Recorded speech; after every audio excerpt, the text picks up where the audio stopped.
Hulyo 14, taong 2010, sa isang liblib na bayan sa Zambales, walang awang sinusunog ng araw ang balat ng mga manggagawang naghuhukay sa isang inabandonang palaisdaan. Basang-basa sila ng pawis. Nabibingi sa alingawngaw ng makina ng backhoe na pilit binabasag ang makapal na semento sa ilalim ng natuyong lupa. Walang sinuman sa kanila ang nag-akala na ang simpleng proyektong ito ang magbubunyag sa isang lihim na 5 taon nang ibinaon sa limot. Nang mayanig ang lupa at mabasag ang konkreto, napasigaw ang kapatas. Pinatigil niya ang makina. Sa gitna ng alikabok at tipak-tipak na semento, may napansin siyang kakaiba. Hindi ito ugat ng puno, hindi rin ito simpleng bato. Nanginginig ang mga kamay ng isang manggagawa nang dahan-dahan niyang hawiin ang lupa. Bumulaga sa kanila ang mga buto ng tao. Kasama ng mga kalansay na binalot sa makapal na plastik at apog, may isang pambabaeng relo na tadtad ng kalawang at isang sapatos na halos hindi na makilala ang hugis. Sa sandaling iyon, tumigil ang pag-ikot ng mundo sa palaisdaang iyon. Ang hanging mainit ay biglang nanlamig. 5 taon bago ang natuklasang ito, isang lalaki ang umiyak sa harap ng buong Pilipinas. Siya si Tomas, ang asawa ng sikat na weathercaster sa telebisyon na si Andrea. Oktubre taong 2005 nang biglang maglahong parang bula si Andrea. Ayon kay Tomas, ipinagluto niya ng hapunan ng asawa at matiyagang naghintay sa pag-uwi nito. Ngunit lumalim na ang gabi, sumapit ang madaling araw, walang Andrea na dumating. Kinabukasan, nanginginig ang boses ni Tomas nang tumawag siya sa mga pulis. 2 araw matapos siyang mawala, natagpuan ang puting kotse ni Andrea na inabandona sa isang madilim na kalsada malapit sa dalampasigan sa Bataan. Naiwan sa loob ng sasakyan ang kanyang mamahaling bag at pitaka. Nakabukas ang pinto. Tila ba naglakad na lamang siya papunta sa dagat upang tapusin ang sariling buhay. Ang tanging nawawala ay ang kanyang cellphone, ngunit walang natagpo ang bangkay sa dagat. Mula noon, nakita ng buong bansa ang pamimighati ng isang asawang nangungulila. Namigay si Tomas ng mga flyers sa kalye sa ilalim ng tirik na araw. Umiyak siya sa mga panayam sa radyo at telebisyon, nagmamakaawa na kung sino man ang nakakita kay Andrea ay ibalik siya. Tuwing Pasko at Bagong Taon, walang palyang tumatawag si Tomas sa kanyang biyenan upang kamustahin ito at iparamdam na hindi siya nawawalan ng pag-asa. Kinawaan siya ng lahat. Isang tapat na asawang napagkaitan ng kaligayahan, isang lalaking inialay ang buhay sa paghihintay. Ngunit totoo ba ang kanyang mga luha? Bumalik tayo sa kasalukuyan, sa malamig na silid ng istasyon ng pulisya kung saan nakatitig si Detective Cruz sa mga dokumento ng investigasyon. Katatanggap lamang niya ng ulat mula sa lab. Ang mga butong nahukay sa Zambales ay positibong nakilala sa pamamagitan ng dental records. Walang duda, iyon ang mga labi ni Andrea. Kumunot ang noo ni Detective Cruz. Pakiramdam niya ay may malamig na kamay na kumumpas sa kanyang batok. Binuklat niya ang lumang kaso. Ayon sa unang investigasyon noong 2005, pinaniniwala ang nagpakamatay si Andrea dahil sa depresyon, lalo na't isinuko ni Tomas ang mga medical records ng asawa na nagpapatunay na may pinagdadaanan itong problema sa pag-iisip. Isinara ang kaso bilang suicide. Tiningnan ni Cruz ang mapa sa kanyang mesa, ang kotseng natagpuan sa dalampasigan ng Bataan at ang inabandonang palaisdaan sa Zambales kung saan nahukay ang bangkay. Mahigit 30 kilometro ang layo ng 2 lugar sa isa't isa. Kung talagang nagpakamatay si Andrea sa pamamagitan ng pagtalon sa dagat, paanong ang katawan niya ay napunta sa ilalim ng makapal na semento sa isang tuyong palaisdaan sa kabilang probinsya? Walang taong magpapakamatay na babalutin pa ang sarili sa plastik at apog bago ibaon sa ilalim ng konkreto. Ito ay hindi pagpapatiwakal. Ito ay isang malagim na pagpaslang na pinagplanuhan ng isang isipang demonyo. Kinuha ni Cruz ang kanyang telepono at tinawagan ng unang investigador na humawak ng kaso, ang malapit ng magretirong si Detective Mendoza. Nang marinig ni Mendoza ang balita, narinig ni Cruz ang malalim na pagbuntong hininga sa kabilang linya, tila isang mabigat na batong matagal nang nakadagan sa dibdib ng matanda ang biglang gumuho. Inamin ni Mendoza na noon pa man ay may bumabagabag na sa kanya. Kinuha niya ang kanyang lumang kwaderno mula sa ilalim ng kanyang siksik na drawer. Sa tabi ng pangalan ni Tomas, may nakaguhit na isang malaking tandang pananong na idiniin ng tinta 5 taon na ang nakararaan. Sinabi ni Mendoza na sa tuwing umiiyak si Tomas sa presinto, palaging may kakaiba.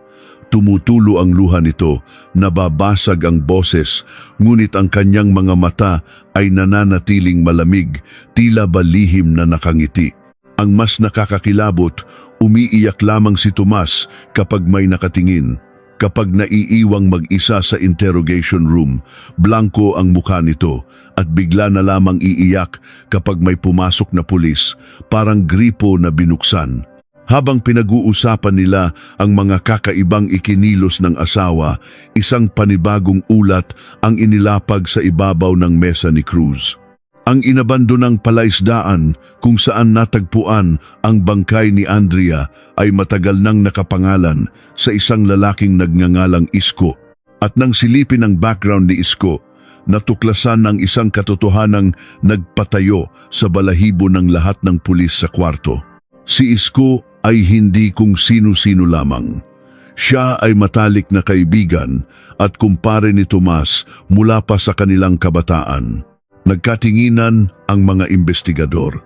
Ang asawang 5 taong iniyakan ng buong Pilipinas ay ang mismong taong may koneksyon sa sementadong libingan ng kanyang asawa. Ngunit bago pa man makagalaw ang mga pulis para ipatawag si Tomas, nakatanggap sila ng isang tawag mula sa telecom company. Ito ang log ng mga huling tawag mula sa cellphone ni Andrea bago siya mawala. Pinasadahan ito ng tingin ni Cruz at halos mapatid ang kanyang hininga. Ang huling taong nakausap ni Andrea sa gabi ng kanyang pagkawala ay hindi ang kanyang asawang naghihintay umano sa hapagkainan. 14 na minuto siyang nakipag-usap sa lalaking ito bago tuluyang mamatay ang kanyang telepono. Sino ang lalaking naging huling sandigan ni Andrea? At anong madilim na lihim ang ipinagtapat niya rito na naging mitsa ng kanyang malagim na kamatayan? Ang numerong huling tinawagan ni Andrea bago siya tuluyang lamunin ng dilim ay nakapangalan kay Carlos, isang batikang direktor sa network kung saan siya nagtatrabaho. Sa magulong mundo ng telebisyon, kilala si Carlos bilang isang tahimik at istriktong tao, ngunit para kay Andrea, siya ay isang sandigan, isang mentor, isang kuya na palaging nakikinig sa kanyang mga lihim na hindi kayang isigaw sa harap ng kamera. Hindi nag-aksaya ng oras si Detective Cruz. Kinabukasan din, tinungo niya ang maliit at madilim na editing studio ni Carlos sa Quezon City. Pagbukas pa lamang ng pinto, sumalubong na kay Cruz ang amoy ng pinaghalong lumang kape at upos ng sigarilyo. Sa harap ng nagliliwanag na monitor, nakaupo si Carlos. Nang humarap ang direktor, nakita ni Cruz ang isang lalaking pinatanda ng panahon at pinilayan ng konsensya. Malalim ang mga itim sa ilalim ng kanyang mga mata, tila ba 5 taon na siyang pinagkakaitan ng maayos na tulog. Nang ilapag ni Cruz ang kopya ng phone records sa ibabaw ng mesa, hindi man lang nagulat si Carlos. Tinitigan niya lamang ang mga numero, ang eksaktong oras, 7:23 minuto ng gabi. 14 na minuto.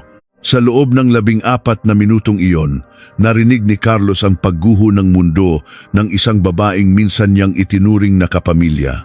Mabigat ang paghinga ni Carlos nang simulan niyang balikan ang gabing iyon. Hindi daw umiiyak si Andrea nang tumawag ito. Sa halip, ang boses nito ay parang isang taong matagal nang patay sa loob, isang taong naubusan na ng luha at pag-asa. Ipinagtapat ni Andrea na hindi na i-renew ng network ang kanyang kontrata pagpatak ng Disyembre. Matatanggal siya sa trabaho, matatanggal siya sa nag-iisang mundong nagbibigay sa kanya ng kalayaan. Kumunot ang noo ni Detective Cruz. Bakit tatanggalin ng network ang isa sa pinakasikat nilang weathercaster? Mataas ang ratings ni Andrea. Mahal siya ng mga manonood. Dito unti-unting nabiyak ang perpektong imahe ni Tomas na matagal nang ipinipinta ng media. Ayon kay Carlos, hindi ang kakayahan ni Andrea ang naging problema, kundi ang kanyang asawa.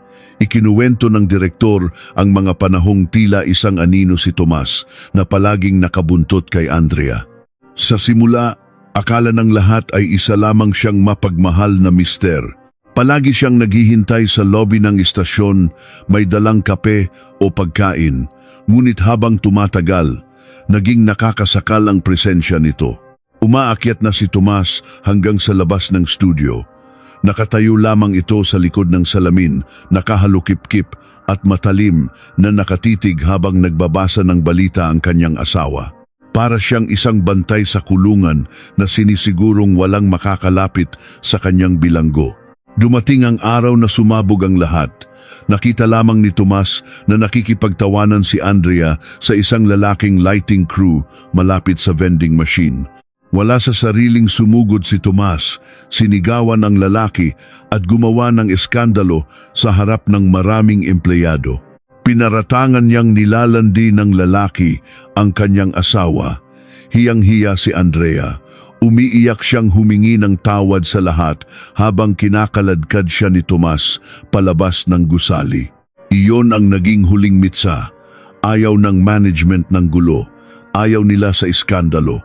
Kaya imbes na tulungan si Andrea, pinili nilang bitawan na lamang ito. Habang nakikinig, pakiramdam ni Detective Cruz ay unti-unting nagliliwanag ang isang madilim na eskinita. Ang pag-ibig na ipinapakita ni Tomas sa telebisyon ay hindi pagmamahal. Ito ay isang nakakabaliw na obsesyon. Isang pangaangkin na walang iniiwang puwang para makahinga ang kanyang biktima. Ngunit bilang isang batikang investigador, hindi pwedeng magpadala si Cruz sa emosyon. Kailangan niya ng patunay. Kailangan niya ng motibo. Tinitigan niya ng maigi si Carlos. Paano niya makukumbinsi ang sarili na hindi si Carlos ang pumatay kay Andrea dahil sa awa o marahil dahil sa isang lihim na relasyong nauwi sa trahedya? Tila nabasa ni Carlos ang tumatakbo sa isip ng pulis. Walang emosyong tumayo ang direktor, binuksan ang isang lumang filing cabinet at may inilabas na isang manipis na folder. Inilapag niya ito sa harap ni Cruz. Laman ng folder ang mga resibo ng eroplano, hotel bookings at mga litrato mula sa isang broadcasting seminar sa Cebu. Ang petsa, Oktubre 11 hanggang 14, taong 2005. Sa eksaktong gabi na nawala at pinaslang si Andrea, nasa kabilang dulo ng Pilipinas si Carlos. Imposibleng siya ang gumawa ng krimen, buong buo at walang butas ang kanyang alibi. Bumagsak ang balikat ni Cruz. Kung hindi si Carlos at kung nasa bahay si Tomas, ayon sa unang investigasyon, sino ang pumatay kay Andrea? Paano nadala ang bangkay sa Zambales? Muli siyang bumalik sa parisukat na simula. Bago umalis si Cruz, may huling sinabi si Carlos na nagpatayo sa kanyang mga balahibo. Sinabi ng direktor na may isa pang tao na mas nakakakilala sa tunay na demonyong nagtatago sa likod ng mga luha ni Tomas. Isang taong matagal nang nagtago sa takot, isang babaeng nabuhay upang ikwento ang bangungot. Pagbalik ni Cruz sa presinto, muli siyang naghalungkat sa background ng asawa. At doon, sa pinakailalim ng mga lumang record ng munisipyo, natuklasan niya ang isang detalyeng sadyang ibinaon ni Tomas. Bago pa man makilala ni Tomas si Andrea, mayroon na itong unang asawa. Ang kasal ay naanul 7 taon na ang nakararaan. Ang dahilan na nakasulat sa dokumento, psychological incapacity at matinding pananakit. Ang pangalan ng babae ay Rosa. Kinabukasan, natagpuan ni Cruz si Rosa sa isang maliit na patahian sa probinsya ng Laguna. Malayo sa ingay ng syudad, namumuhay ito ng tahimik. Ngunit nang marinig ni Rosa ang pangalan ni Tomas, nabitawan niya ang hawak na gunting. Nagkulay abo ang kanyang mukha at ang kanyang mga mata ay napuno ng isang uri ng takot na tila ba nakakita siya ng multo mula sa pinakamatinding bangungot ng kanyang buhay. Nanginginig ang mga labi ni Rosa nang magsalita siya. Sinabi niyang ang lalaking umiiyak sa telebisyon ay isang ilusyon. Ang totoong Tomas ay isang halimaw na kailangan ng entablado, isang lalaking nakangiti sa labas, ngunit walang pusong sumisira sa pagkatao ng sinumang mahalin niya. Ano ang eksaktong ginawa ni Tomas kay Rosa na nagtulak dito upang magtago sa loob ng mahabang panahon, at paano nito malulutas ang misteryo ng pagkamatay ni Andrea sa ilalim ng makapal na semento? Nanginginig ang mga daliri ni Rosa habang pilit niyang itinatago ang mga ito sa ilalim ng telang tinatahi niya kanina. Sa loob ng maliit at mainit na patahian sa Laguna, tila biglang nagyelo ang hangin. Huminga ng malalim si Detective Cruz, maingat na pinipili ang mga salita upang hindi lalong takutin ang babaeng nasa harap niya. Alam niyang sa mga oras na ito, si Rosa ang nag-iisang susi upang mabuksan ang isipan ng isang halimaw. Basag ang boses ni Rosa nang magsimula siyang magkwento. Sinabi niyang noong una silang magsama, akala niya ay natagpuan na niya ang lalaking mag-aahon sa kanya sa lungkot. Napakalambing ni Tomas, maasikaso at palaging may dalang bulaklak. Ngunit hindi nagtagal, unti-unting nahulog ang maskara. Ikinuwento ni Rosa ang isang gabi na hindi niya malilimutan. Nagkaroon sila ng maliit na pagtatalo dahil lamang sa maling timpla ng kape. Imbes na sumigaw, biglang lumuhod si Tomas sa harap niya. Nagsimula itong umiyak ng humagulgul, sabay inumpog ang sariling ulo sa sementadong dingding. Paulit-ulit, malakas, hanggang sa magdugo ang noo nito. Sa sobrang takot at awa, si Rosa na ang umiyak at humingi ng tawad para lamang tumigil ito. Iyon ang simula ng kalbaryo. Natuklasan ni Rosa na kayang kontrolin ni Tomas ang sarili nitong emosyon na parang isang bihasang aktor sa entablado. Kapag silang dalawa lamang, kaya nitong maging pinakamalupit na demonyo, nanliliit, nananakit, gamit ang mga salitang tumatagos sa buto. Ngunit kapag may ibang tao, mabilis pa sa 4:00 kung magbago ang anyo nito. Minsan daw ay tumawag si Rosa sa kanyang ina upang humingi ng tulong dahil hindi na niya kaya ang pang-aabuso. Nang dumating ang kanyang pamilya, kasama ang mga biyenan niya, laking gulat niya nang salubungin sila ni Tomas na naliligo sa sariling luha. Lumuhod ito sa harap ng ina ni Rosa, nagmamakaawa, sinisisi ang sarili dahil hindi daw siya sapat na asawa kaya nag-iimbento ng kwento si Rosa. Napaka-perpekto ng pag-iyak ni Tomas. Tamang-tama ang pagbasag ng boses, tamang-tama ang anggulo ng pagyuko. Sa huli, ang sariling pamilya pa ni Rosa ang nagalit sa kanya. Pinaratangan siyang nasisiraan ng bait dahil pinag-iisipan niya ng masama ang napakabuting lalaki. Para kay Tomas, ang buong mundo ay isang dulaan at siya dapat palagi ang bida. Kapag hindi sa kanya nakatutok ang ilaw, gagawa siya ng paraan kahit gaano kakarumal-dumal upang makuha ang atensyon ng lahat. Nang tuluyan silang maghiwalay at dumaan sa annulment, isang sikat na psychiatrist sa Maynila ang sumuri kay Tomas. Ang resulta ng pagsusuri ay isinilid ni Rosa sa kanyang utak habang buhay. Si Tomas ay may matinding karamdaman sa pag-iisip kung saan uhaw na uhaw siya sa atensyon at paghanga ng ibang tao. Kapag inagaw mo ang entablado niya, kaya niyang manira ng buhay. Habang nakikinig, pakiramdam ni Detective Cruz ay pinagbubuhol-buhol ng tadhana ang mga pira-pirasong ebidensya sa kanyang isipan. Unti-unting luminaw ang lahat. Kung si Tomas ay isang lalaking nabubuhay sa atensyon, ano ang mangyayari kung mawala ang pinakamalaking rason ng paghanga sa kanya? Si Andrea ay hindi lamang asawa para kay Tomas. Si Andrea ay ang kanyang tropeo. Ang pagiging tapat na asawa ng isang sikat na weathercaster ang nagbibigay kay Tomas ng halaga sa lipunan. Iyon ang rason kung bakit palagi siyang nakabuntot sa istasyon ng telebisyon. Gusto niyang makita ng lahat kung gaano siya kasuportibo, kung gaano siya kaperpekto. Ngunit dahil sa labis na selos at obsesyon ni Tomas, natanggal si Andrea sa trabaho. Nabasa ni Cruz ang sitwasyon. Nang sabihin ni Andrea kay Tomas na hindi na ire-renew ang kontrata niya, gumuho ang mundo ng lalaki. Hindi dahil nawalan ng trabaho ang asawa, kundi dahil mawawalan ng sikat na asawa si Tomas. Mawawala ang kanyang entablado, mawawala ang mga matang nakatingin sa kanya ng may paghanga. At kapag ang isang aktor ay nawalan ng entablado, gagawa siya ng panibagong dula kung saan siya pa rin ang bida. Ang dula ng isang kawawang asawa na namimighati sa pagkawala ng kanyang pinakamamahal na misis. Tumayo ang mga balahibo sa braso ni Cruz. Nahanap na niya ang motibo. Hindi ito krimen ng bugso ng damdamin.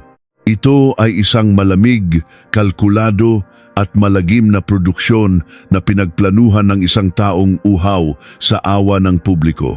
Ngunit ang pag-alam sa motibo ay hindi sapat para makulong ang isang tao. Kailangan durugin ni Cruz ang alibi ni Tomas. Bumalik si Cruz sa presinto at muling binasa ang sinumpaang salaysay ni Tomas 5 taon na ang nakararaan. Ayon sa dokumento, kinagabihan ng Oktubre 11, umuwi si Tomas ng maaga, nagluto siya. At eksaktong 8 ng gabi, tumawag siya sa kanyang matalik na kaibigan na si Isko. Nag-usap daw sila ng mahigit 30 minuto tungkol sa mga simpleng bagay habang hinihintay niya si Andrea. Ang tawag na ito ang naging matibay na patunay na nasa bahay lamang si Tomas noong gabing mawala ang kanyang asawa, si Isko, ang may-ari ng inabandonang palaisdaan sa Zambales kung saan nahukay ang mga buto ni Andrea. Hindi na ito isang simpleng pagkakataon. Walang dudang magkasabwat ang dalawa. Kailangang mahanap si Isko bago pa man makaamoy si Tomas na gumagalaw na ang mga pulis. Ikinasa ng buong puwersa ng pulisya ang isang malawakang paghahanap. Mula sa Zambales, natukoy nilang lumuwas na ng Maynila si Isko 1 taon na ang nakalipas. Matapos ang ilang araw na walang tigil na pagtatanong sa mga iskinita, pagbasa ng mga lumang rekord ng barangay, at pagmamatyag sa mga madidilim na sulok ng Tondo, natagpuan din nila ang lungga nito. Isang lumang boarding house na amoy ihi at nabubulok na kahoy. Umakyat si Detective Cruz sa makipot at madilim na hagdan, sinasabayan ang malakas na pintig ng kanyang puso. Tumigil siya sa tapat ng isang kinakalawang na pinto sa dulo ng pasilyo. Kumatok siya ng 3 beses. Mabigat at maautoridad. Ilang sandali ang lumipas, dahan-dahang bumukas ang pinto. Sumilip ang isang lalaking payat na payat, humpak ang mga pisngi at may nanginginig na mga kamay. Amoy alak ang hininga nito, ngunit ang kanyang mga mata ay dilat na dilat sa takot. Tiningnan ni Cruz ang lalaki mula ulo hanggang paa. Inilabas niya ang kanyang tsapa. Nanginig ang buong katawan ni Isko. Napaatras siya. Tila gusto niyang lamunin siya ng sahig. Hindi pa man nagsasalita si Cruz, pumatak na ang malamig na pawis sa noo ng lalaki. Kalmado ngunit may diin ang boses ni Detective Cruz nang bumitaw siya ng salita. Sinabi niyang galing sila sa Zambales. Nabinasag na nila ang semento sa ilalim ng kanyang dating palaisdaan. Nang marinig ang salitang semento, bumagsak ang mga tuhod ni Isko sa sahig. Nagsimula siyang umiyak, hindi ang iyak ng isang namimighati, kundi ang iyak ng isang taong 5 taong hinabol ng sariling konsensya. Ano ang eksaktong nangyari noong gabing iyon sa palaisdaan at paano napilit ng isang perpektong asawa ang kanyang kaibigan na tulungan siyang magbaon ng isang walang kalaban-labang bangkay? Humagulhol si Isko, nakadapa sa maruming sahig ng kanyang inuupahang kwarto habang mahigpit na nakakapit sa laylayan ng pantalon ni Detective Cruz. Ang kanyang pag-iyak ay hindi tulad ng isang taong nasaktan, kundi isang taong matagal nang nalulunod at ngayon lamang nakahinga. 5 taon niyang dinala ang pabigat na ito sa kanyang dibdib. 5 taon siyang hindi nakatulog ng maayos, palaging binabangungot ng amoy ng basang semento at ng malamig na hangin sa palaisdaan. Dahan-dahang itinayo ni Cruz ang nanginginig na lalaki at pinaupo sa isang kinakalawang na silya. Walang sinayang na oras ang investigador. Tinitigan niya si Isko sa mga mata, naghihintay ng katotohanan. Bakit pumayag ang isang simpleng tao na tumulong sa paglilibing ng isang pinaslang na asawa? Ang sagot ay isang bitag na matagal nang inilatag ni Tomas. Gamit ang basag na boses, isinalaysay ni Isko kung paano siya nakulong sa palad ni Tomas. Taong 2002 nang bumagsak ang negosyo niyang palaisdaan sa Zambales. Baon siya sa utang at halos magpakamatay na sa desperasyon.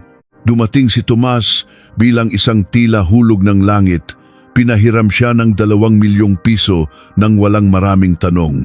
Ngunit ang utang na iyon ang naging posas ni Isko. Mula noon, naging alipin siya ni Tomas. Hawak ni Tomas ang kanyang buhay, ang kanyang dangal at ang kanyang kalayaan. Kapag sumuway siya, alam niyang wawasakin ni Tomas ang natitirang piraso ng kanyang pamilya. Gabi ng Oktubre 11, walang bituin sa langit at bumabagsak ang malamig na ambon. Eksaktong 8:00 nang tumunog ang cellphone ni Isko. Ang boses sa kabilang linya ay napakalamig, napakakalmado, walang bakas ng galit, lungkot o kaba. Sinabi lamang ni Tomas na papunta siya sa palaisdaan. Inutusan niya si Isko na maghanda ng mga pala, makapal na plastik, apog at ilang sako ng semento. Huwag daw magtatanong. Sumunod lamang 9:00 ng gabi nang dumating ang asul na sasakyan ni Tomas. Patay ang mga ilaw nito nang gumapang papasok sa bakuran ng inabandonang palaisdaan. Lumabas si Tomas, blanko ang mukha. Tila ba dumaan lamang para bumili ng yosi sa tindahan. Binuksan niya ang trunk ng kotse. Nang sumilip si Isko, halos tumigil ang pagtibok ng kanyang puso. Isang napakalaking maleta ang nakahiga sa loob. Inutusan siya ni Tomas na buhatin ang kabilang dulo. Nang maiangat nila ito, naramdaman ni Isko ang bigat. Hindi ito damit, hindi ito mga gamit. May isang tiyak at kakilakilabot na hugis sa loob ng makapal na tela ng maleta. Pilit ibinabaling ni Isko ang kanyang isip sa iba. Pilit niloloko ang sarili, ngunit alam ng kanyang nanginginig na mga kamay kung ano ang buhat-buhat nila. Itinapon nila ang maleta sa isang malalim na hukay na natuyo na ang tubig. Inutusan ni Tomas si Isko na buksan ang mga sako ng apog at ibuhos ito ng buo sa ibabaw ng maleta. Para hindi mangamoy, iyon ang sabi ni Tomas. Upang walang asong makakaamoy, walang langaw na dadapo. Habang hinahalo nila ang semento sa ilalim ng madilim na kalangitan, pasimpleng tinitingnan ni Isko ang mukha ni Tomas. Dito tuluyang nangilabot ang kaibigan. Ang lalaking kilala ng buong Pilipinas bilang mapagmahal na asawa ay kasalukuyang nagbubuhos ng konkreto sa ibabaw ng bangkay ng kanyang misis, ngunit wala man lang itong pinagpawisan ng malamig. Walang luha sa kanyang mga mata, walang panginginig sa kanyang mga labi. Parang nagtatapon lamang siya ng mga sirang gamit na wala ng pakinabang. Natapos ang lahat bandang 1:00 ng madaling araw. Pagkatapos itago ang sasakyan ni Andrea sa Bataan upang palabasing nagpakamatay ito, umuwi si Tomas. Kinabukasan, napanood na lamang ni Isko sa telebisyon si Tomas, humahagulgol, lumuluhod, nagmamakaawang ibalik ang kanyang pinakamamahal na asawa. Sa sandaling iyon, natanto ni Isko na ang lalaking pinagkakautangan niya ng buhay ay hindi tao. Siya ay isang demonyo na nagkukubli sa likod ng perpektong pag-iyak. Tahimik na isinara ni Detective Cruz ang kanyang kwaderno. Mayroon na siyang motibo, mayroon na siyang saksi, mayroon na siyang kumpisal na magdidiin kay Tomas sa rehas na bakal habang buhay. Naramdaman ng investigador ang tagumpay. Sa wakas, mabibigyan na niya ng hustisya ang kaluluwa ni Andrea na 5 taong nakulong sa dilim. Tumayo si Cruz at inutusan ang kanyang mga kasamahan na ihanda ang sasakyan. Susugod sila sa bahay ni Tomas para isilbi ang warrant of arrest. Ngunit bago pa man sila makahakbang palabas ng kwarto, biglang umingay ang maliit at lumang telebisyon na nakasabit sa dingding ng boarding house. Napako ang tingin ng lahat sa screen. Isang live na press conference ang kasalukuyang ipinapalabas, na puno ng flash ng kamera ang screen. At sa gitna ng mga mikropono at reporter, nakaupo si Tomas. Basang-basa ng luha ang kanyang mukha, mapula ang kanyang mga mata, at garalgal ang kanyang boses. Dahil naramdaman na ni Tomas na palapit na ang mga pulis sa katotohanan, gumawa siya ng isang huling mapangahas na dula. Bago pa man siya maaresto, siya na ang unang lumapit sa media upang manipulahin ang buong bansa. Huminga ng malalim si Tomas, humarap sa mga kamera at bumitaw ng mga salitang nagpayanig sa buong istasyon ng pulisya. Itinuro niya ang isang taong matagal na daw niyang pinaghihinalaan, ngunit piniling manahimik upang protektahan ang dangal ng kanyang asawa. Sinabi ni Tomas na alam niya kung sino ang pumatay kay Andrea at hiningi niya sa buong Pilipinas na tulungan siyang ipakulong ang halimaw na umagaw sa kanyang kaligayahan. Sino ang taong buong tapang na idinawit ni Tomas sa harap ng pambansang telebisyon upang iligtas ang sarili nitong balat sa harap ng nagkikislapang mga kamera at walang kurap na mga matang nakatutok sa kanya? Binitiwan ni Tomas ang isang pangalan na yumanig sa buong bansa, si Carlos. Ang tahimik at iginagalang na direktor ng network, walang panginginig sa boses ni Tomas nang maghabi siya ng isang napakakumbinsing kasinungalingan. Pinalabas niyang matagal na niyang alam ang lihim at makasalanang relasyon ng kanyang asawa at ng direktor. Ayon sa kanyang kwento, nagbanta si Andrea na isisiwalat ang lahat, kaya pinatahimik siya ni Carlos. Umiyak si Tomas, humagulgol sa harap ng buong Pilipinas, nagmamakaawa na tulungan siyang makuha ang hustisya laban sa halimaw na sumira sa kanyang perpektong pamilya. Kinawawa siya ng lipunan.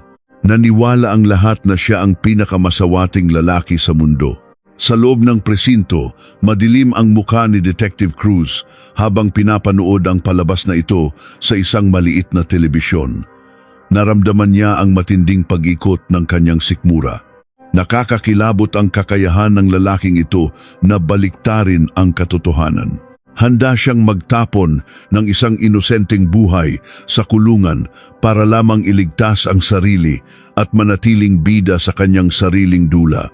Ngunit tapos na ang palabas. Alam ni Cruz ang totoo. May hawak siyang mga baraha na tuluyang dudurog sa ilusyon ni Tomas. Kinagabihan, binalot ng malamig na hangin ang interrogation room. Magkaharap sina Cruz at Tomas sa ibabaw ng isang bakal na mesa. Kalmado si Tomas. Nakataas ang noo, may bahagyang lungkot sa mga mata, tila isang maamong tupang naghihintay ng simpatiya mula sa investigador. Handa na naman siyang umiyak, handa na naman siyang gumanap, ngunit naalala ni Cruz ang babala ni Rosa, ang unang asawa. Si Tomas ay isang aktor na uhaw sa palakpak. Kapag inatake mo siya, magiging biktima siya.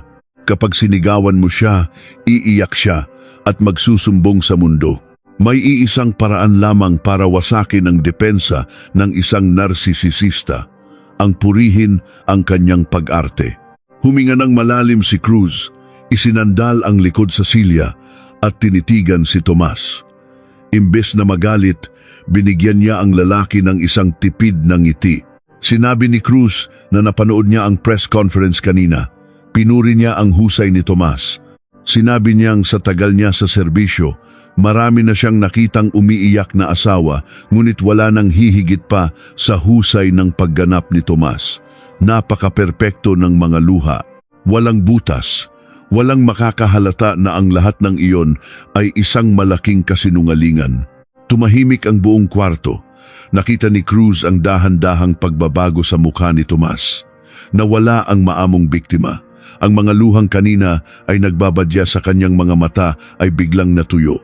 Pinalitan ito ng isang malamig, mapagmataas at nakakakilabot na ngiti. Ang ngiti ng isang taong naniniwalang mas matalino siya kaysa sa lahat ng tao sa mundo.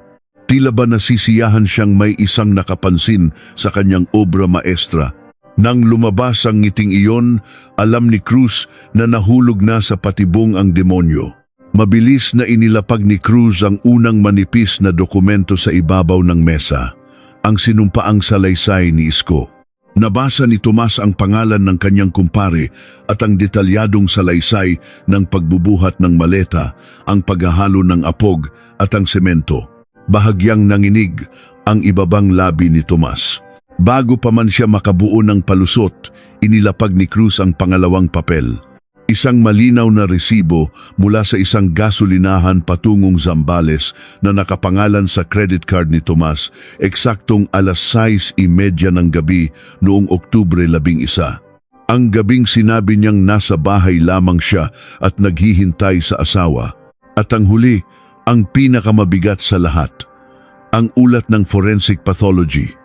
Inilapag ito ni Cruz ng may mabigat na kalabog. Basag ang bungo ni Andrea sa likod ng kanyang ulo dahil sa isang matigas na bagay. Hindi siya nagpakamatay sa dagat.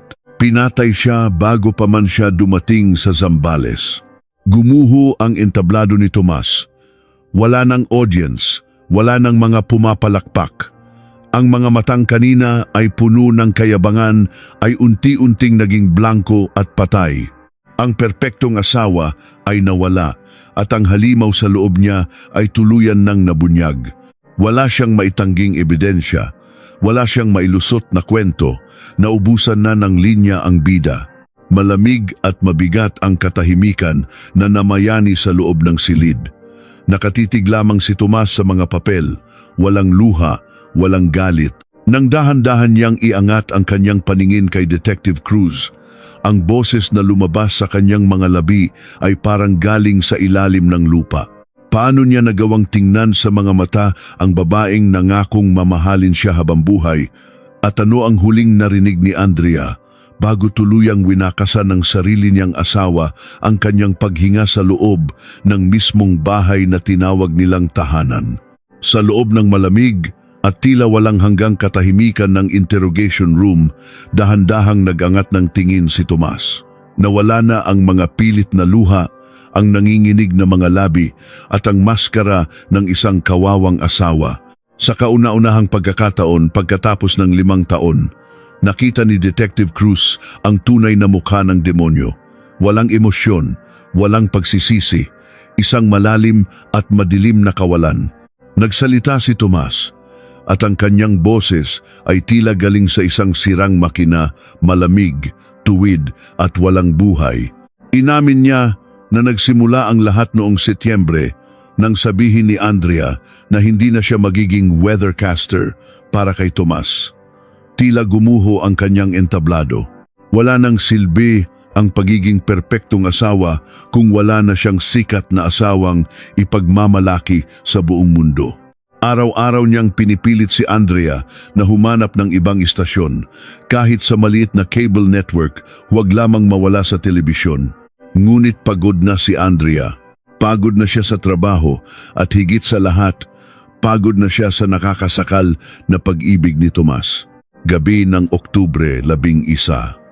Pag-uwi ni Andrea, sinalubong siya ni Tomas ng nakahandang hapunan. Habang kumakain, muling binuksan ni Tomas ang usapan tungkol sa telebisyon. Dito na napuno si Andrea. Ibinaba niya ang kanyang kubyertos, tumitig ng diretso sa mga mata ni Tomas at binitiwan ang mga salitang tuluyang pumutol sa natitirang hibla ng katinuan ng lalaki. Sinabi ni Andrea na dahil sa kayabangan at eskandalo ni Tomas kaya siya natanggal, wala na siyang babalikan at wala na rin siyang balak na bumalik. Tumalikod si Andrea at naglakad patungo sa kwarto. Sa mga sandaling iyon, nakita ni Tomas ang isang mabigat na plansa sa ibabaw ng kabinet. Hindi siya nag-isip, hindi siya nagdalawang isip. Kinuha niya ang plantsa, humakbang ng mabilis palapit sa nakatalikod na asawa at walang awang inihampas ito sa likod ng ulo ni Andrea. Bumagsak si Andrea sa malamig na sahig ng kanilang pasilyo. Walang sigaw, walang paglaban. Tanging ang mahinang pagbagsak ng kanyang katawan ang bumasag sa katahimikan ng bahay. Lumapit si Tomas, hinawakan ang pulso ni Andrea, at nang makitang wala na itong buhay, tumayo lamang siya.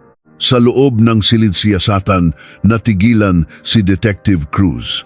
Tinitigan niya si Tomas, naghihintay ng kahit kaunting bakas ng kalungkutan. Ngunit nagpatuloy lamang ang lalaki sa pagkukwento na parang nagbabasa ng listahan ng mga bibilhin sa palengke. Walang pumatak na luha sa mga mata ni Tomas ng gabi ring iyon. Habang nakahiga ang dugo ang asawa sa sahig, ang tanging iniisip niya ay kung ilang minuto ang babiyahe patungong Zambales. Kinuha niya ang pinakamalaking maleta na matagal na niyang binili at itinago sa ilalim ng kama. Isinilid niya ang katawan ni Andrea, nilinis ang sahig gamit ang matapang na kemikal at hinugasan ang plantsa. Sa kanya tinawagan si Isko para ihanda ang semento. Kinabukasan, pumunta siya sa istasyon ng pulisya upang mag-report. At doon, sa harap ng mga pulis, bumuhos ang kanyang mga luha. Umiyak siya ng umiyak, hindi dahil nawala ang kanyang asawa, kundi dahil kailangan iyon ng kanyang karakter. Kailangan niyang maging kawawa upang makuha ang simpatiya ng mundo. Nang matapos ang pag-amin na pasandal si Cruz sa kanyang silya, naramdaman niya ang matinding pagbigat ng kanyang dibdib. Isang taong kayang patayin ang kanyang asawa at umiyak sa telebisyon, kinabukasan ay isang halimaw na hindi nararapat makita ang liwanag ng araw. Pagsapit ng tagsibol, ibinaba ng korte ang hatol. 20 taong pagkakakulong para kay Tomas at 2.5 taon para kay Isko. Puno ang loob ng hukuman, tahimik ang lahat. Ngunit bago pa man ilabas ng mga gwardya si Tomas, ginawa niya ang kanyang huling pagganap. Tumayo siya, humarap sa pamilya ni Andrea at pumiyok ang kanyang boses. Sinabi niyang minahal niya si Andrea at iyon lamang daw ang tanging totoo sa lahat. Ngunit walang naniwala. Mula sa likuran ng korte, nakatingin lamang si Detective Mendoza na ngayon ay retirado na. Alam niyang ang luhang iyon ay para sa sarili ni Tomas. Isang huling pagtatangka na maging bida sa isang entabladong tuluyan ng nagdilim. Nailipat ang mga labi ni Andrea sa isang tahimik na sementeryo sa probinsya. Araw-araw, dinadalaw siya ng kanyang ina upang magtanim ng mga dilaw na bulaklak, ang paborito nitong kulay. Samantala, ang palaisdaan sa Zambales, kung saan siya ibinaon ng 5 taon, ay tuluyan ng natabunan ng bagong kalsada. Araw-araw, libu-libong sasakyan ang dumadaan sa ibabaw nito, walang kamalay-malay sa malamig at malagim na lihim na minsang natulog sa ilalim ng konkreto. Ngayong nakakulong na ang halimaw sa loob ng 4 na sulok ng madilim na selda, wala ng kamera, wala ng reporter at wala ng manonood na papalakpak sa kanyang mga luha. Ngunit sa tuwing bumabagsak ang gabi at nakatitig si Tomas sa malamig na rehas, may isang katanungan ang patuloy na bumabagabag sa isipan ng mga nakakakilala sa kanya. Titigil ba talaga ang isang demonyo sa pag-arte kapag pinatayan mo siya ng ilaw o patuloy siyang lilikha ng panibagong dula, naghihintay ng susunod na inosenteng biktima na maliligaw sa kanyang bagong entablado?